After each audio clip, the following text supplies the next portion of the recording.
बिहार के पूर्णिया पुलिस ने 3 अंतर्राष्ट्रीय साइबर अपराधियों को गिरफ्तार किया है, जिसका कनेक्शन पाकिस्तान और नेपाल से बताया जा रहा है। पाकिस्तान से नेपाल के रास्ते भेजे गए लाखों रुपए भारत के विभिन्न खातों में डिस्ट्रीब्यूट किए जाने की बात सामने आई है। इस मामले की गहराई से जांच की जा रही है, कहीं इसका कोई आतंकी कनेक्शन तो नहीं है। जांच के बाद कई तरह के खुलासे होने की संभावना बताई जा रही है। ये पूरा घटनाक्रम इस तरह हुआ कि 1 तारीख को एक व्यक्ति आए, उन्होंने बताया कि उनका मोबाइल गुम हो गया है जिसमें उनका पे फोन है। उसके बाद हमारी टीम ने उसको फॉलो किया। पे फोन से उनके फ्लिपकार्ट के माध्यम से कुछ सामान ऑर्डर किया गया,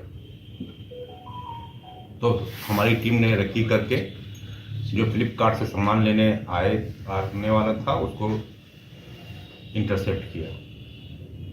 उसके पास तो वो मोबाइल तो बरामद हो ही गया और उसने एक्सेप्ट भी किया कि ये फ़ोन चोरी हुआ था। हमने फ़ोन पे का यूज़ करके इनका सामान, घड़ी या जो भी फ्लिपकार्ट से ऑर्डर किया था, ये हमारा काम है। लेकिन जब इसको हम लोगों ने इन्वेस्टिगेट किया पूरी चीज़ को, तो ये एक बृहद साइबर फ्रॉड का एक छोटा भाग निकला। साइबर फ्रॉड इस तरह से था कि ये जो 3 आदमी पकड़ाए हैं अभी अररिया के, शाहनवाज, साकिब और सुशील, ये तीनों पहले मटर का काम करते थे नेपाल से। उसके बाद पिछले 1 साल से ये मटर का काम छोड़ करके साइबर फ्रॉड में शामिल हो गए। और मज़े की बात ये है कि इनका हैंडलर पाकिस्तान में बैठता है। वो वहाँ से पाकिस्तान से उसने अकाउंट प्रोवाइड कराया इनको। ये नेपाल जाकर के पाकिस्तान के माध्यम से उस नेपाली अकाउंट में पैसा आता था।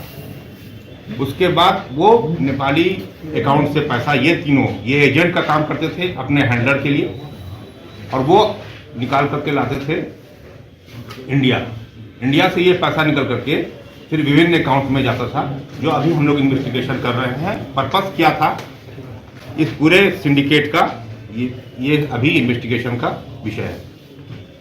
तीनों जलालगढ़ के आसपास पकड़ाए थे जहां वो फ्लिपकार्ट का सामान लेने के लिए गए थे, लेकिन रहने वाले अररिया के हैं। बरामद कैसे हुआ सर? बरामद बहुत सारा ATM कार्ड, मोबाइल और पैसा, लेकिन साथ में जो एक ट्रांजैक्शन इन्होंने पिछले 1 महीना में 40 से 50 लाख रुपया का ट्रांजैक्शन हुआ है, जो एक अकाउंट हम लोग पकड़े पाकिस्तान के थ्रू इन्होंने किया है, वो बरामद हुआ। वो पूरा ट्रांजैक्शन रिपोर्ट आ गई है और अब हम लोग उसको डिकोड करने की कोशिश कर रहे हैं कि ये आखिर मामला क्या था, किस वजह से ये पाकिस्तान का हैंडलर नेपाल के थ्रू इंडिया में पैसा कहाँ भिजवाना चाह रहा था। ये चैनल को हम लोग पूरा डिकोड करने की कोशिश। डिफरेंट अकाउंट है, डिफरेंट आदमी के नाम से है, जो अभी सब इन्वेस्टिगेशन में।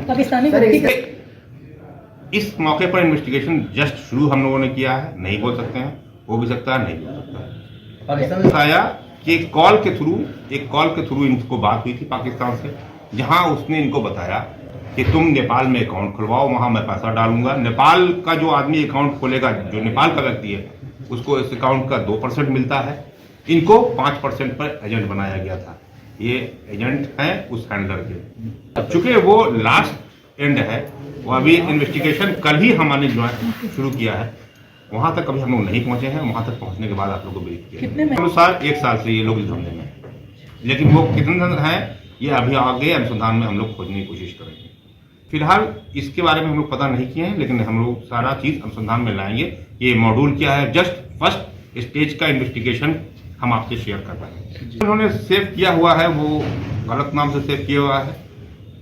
चूंकि इंटरनेशनल मामला है, इसलिए हमको सारी चीजें लेने में थोड़ा टाइम लग रहा है, इन्वेस्टिगेशन में थोड़ा टाइम। अभी इन्वेस्टिगेशन में है, जैसे जैसे आता जाएगा हम बताते जाएंगे।